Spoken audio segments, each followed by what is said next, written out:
Dans un moment aussi chargé d'émotions et d'intuition, ce geste dit tout sans mots. Il n'est pas rationnel, il vient du corps, de l'instant. Voici ce qu'il peut signifier à plusieurs niveaux. 1. Elle cherche à sentir qu'il est réel. Ce genre d'homme semble souvent irréel, presque trop parfait pour exister. L'effleurement est un moyen de confirmer qu'il n'est pas un fantasme. C'est un contact fragile, mais profond. Es-tu vraiment là, ou suis-je en train de rêver? Elle veut capter une vibration. Par le toucher, elle cherche à sentir son énergie. C'est un geste sensoriel, instinctif. Elle veut ressentir ce qu'il dégage au-delà de son apparence. Elle se dit peut-être, y a-t-il une chaleur, une tension, une réponse dans sa peau? Le corps parle parfois plus que les mots. Elle explore une permission silencieuse. Ce geste teste la limite de la distance, sans envahir. Elle veut savoir, puis-je franchir cette barrière? M'autorises-tu à te toucher, même un peu? C'est une manière de provoquer une réponse chez lui, de voir s'il est sensible, réactif ou indifférent. 4. Elle cherche un écho sensoriel. Parfois, l'effleurement est un appel. Elle ne sait pas encore ce qu'elle veut, mais elle sait qu'elle ressent. Se toucher, c'est une question sans mots. Y a-t-il quelque chose entre nous? 5.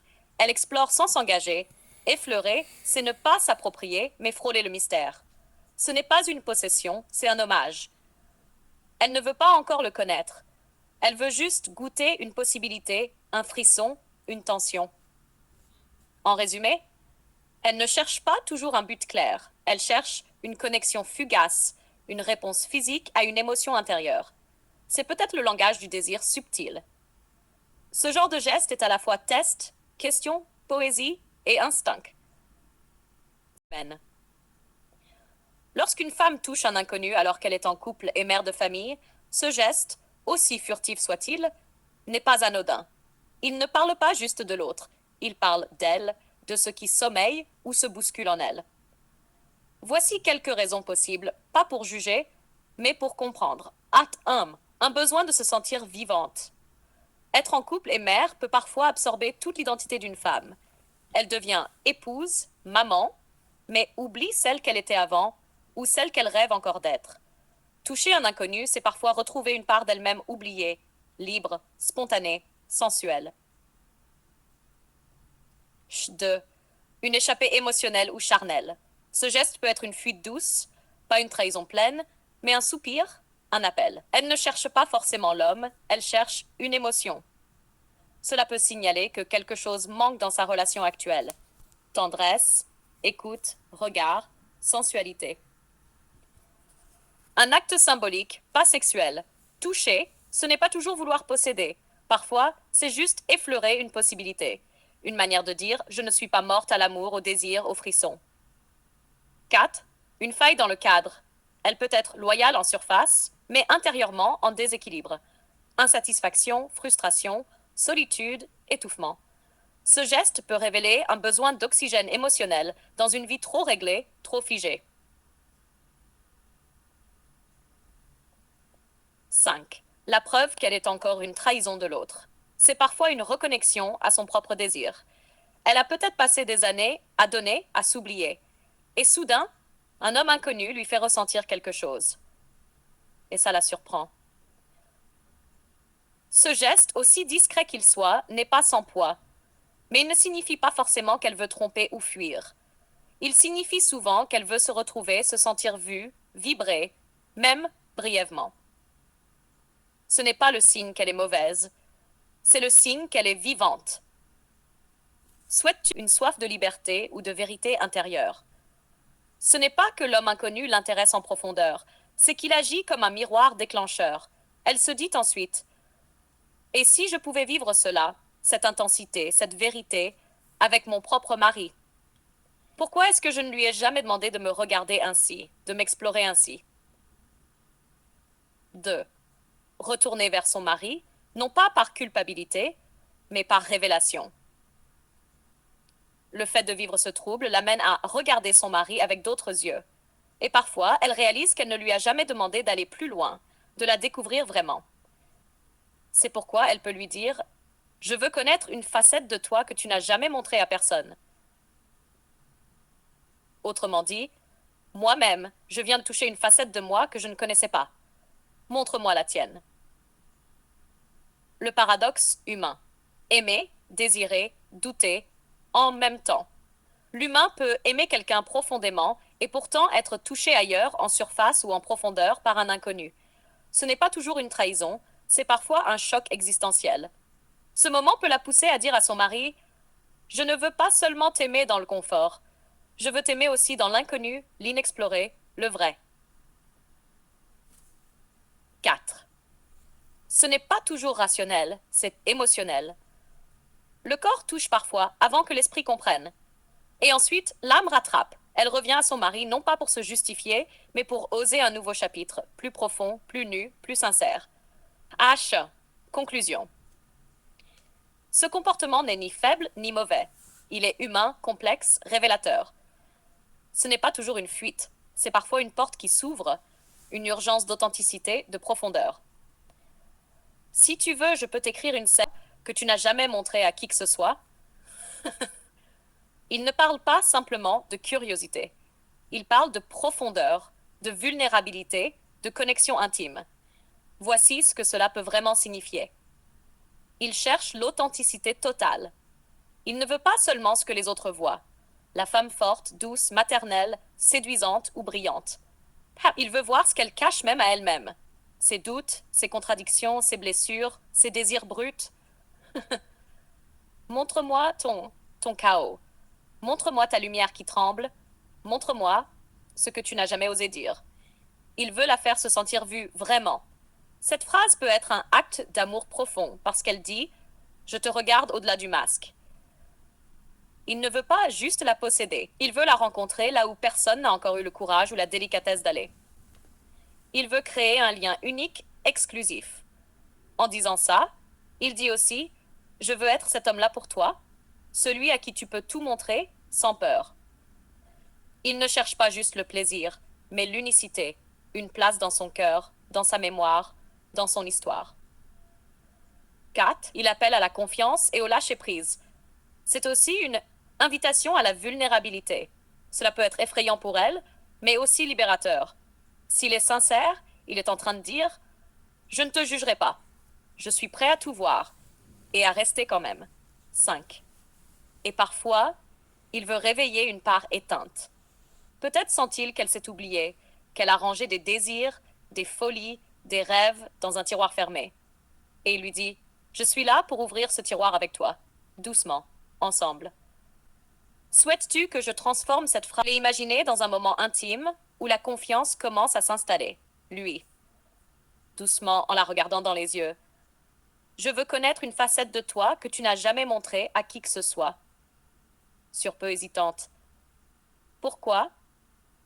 Tu sais, je ne suis pas sûre d'être prête à tout dévoiler. Ce n'est pas une épreuve, ce n'est pas un test. C'est juste moi qui veux te voir vraiment. Pas la version que tu montres au monde, ni même à toi-même, parfois. Et si j'ai peur, si certaines parts de moi te font fuir, approchant doucement sa main pour la prendre, alors je resterai là, parce que ce que je cherche, ce n'est pas la perfection, mais la vérité. La vraie, la fragile, la belle. Veux-tu que je te fasse un autre style, plus dramatique, là où la personne se sent vulnérable, exposée et parfois même menacée? Voici pourquoi. Voici pourquoi. 1. Elle invite à se montrer sans masque. On a tous des parts cachées, des blessures, des doutes que l'on garde précieusement pour soi. Cette phrase demande de les révéler, ce qui peut faire peur. Elle crée une pression émotionnelle. C'est une invitation à la confiance absolue, mais aussi un test implicite. Es-tu prête à te dévoiler? Cela met la personne face à elle-même, ce qui peut être bouleversant. 3. Elle suscite une peur du rejet. Se montrer comme on est vraiment est risqué, car on craint que l'autre ne soit pas capable d'accepter cette vérité. 4. Elle révèle une intensité inhabituelle. Cette phrase suggère une relation profonde, peut-être plus intime ou sincère que d'habitude, ce qui peut désarmer, surprendre ou déstabiliser. 5. Elle chamboule les certitudes. Elle questionne ce que la personne croyait avoir contrôlé dans sa vie, son image, sa protection émotionnelle. En somme, c'est une phrase qui touche au cœur de l'intimité humaine, là où se mêlent désir de connexion et peur d'exposition. Veux-tu qu'on explore ensemble comment répondre à cette phrase interprétée de plusieurs façons, souvent ambivalente, car elle contraste avec son attitude habituelle. Voici comment elle pourrait l'apercevoir.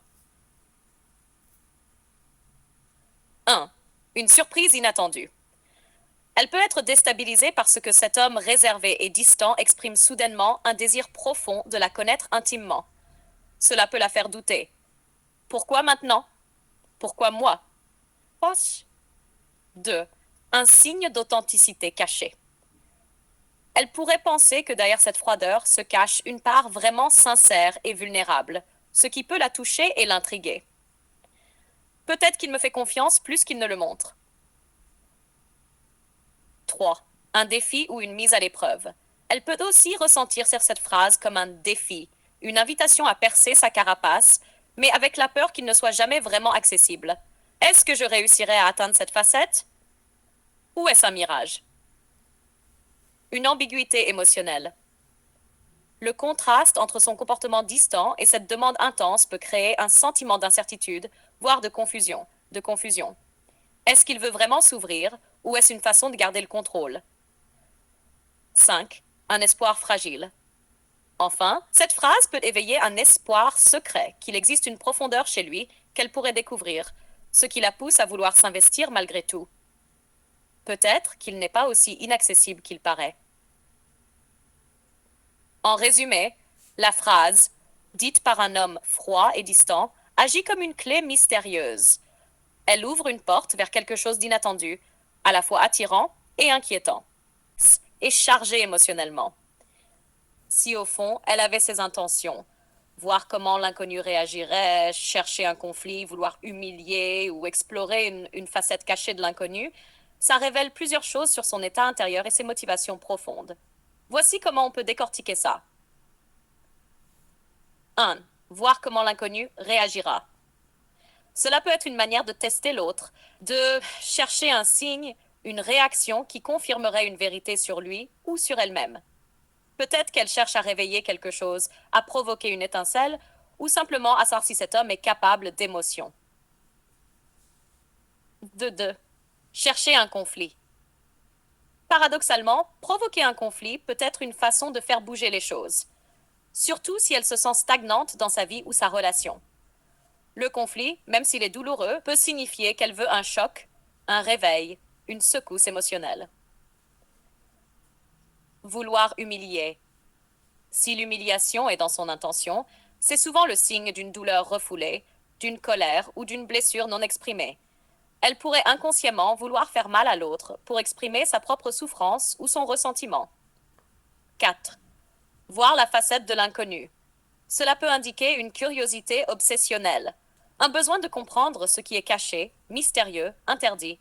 Peut-être cherche-t-elle à combler un vide en elle ou à comparer pour mieux se situer. 5. Ce que cela dit d'elle-même. Ses intentions, même cachées, montrent souvent que la femme est dans un état de trouble intérieur, de questionnement profond, voire de crise existentielle. Elle peut se sentir seule, incomprise, en colère ou en quête de vérité sur elle-même et les autres. En résumé, ses intentions, même si elles paraissent négatives, sont souvent des signaux d'alarme émotionnelle. Elles révèlent des blessures et des désirs complexes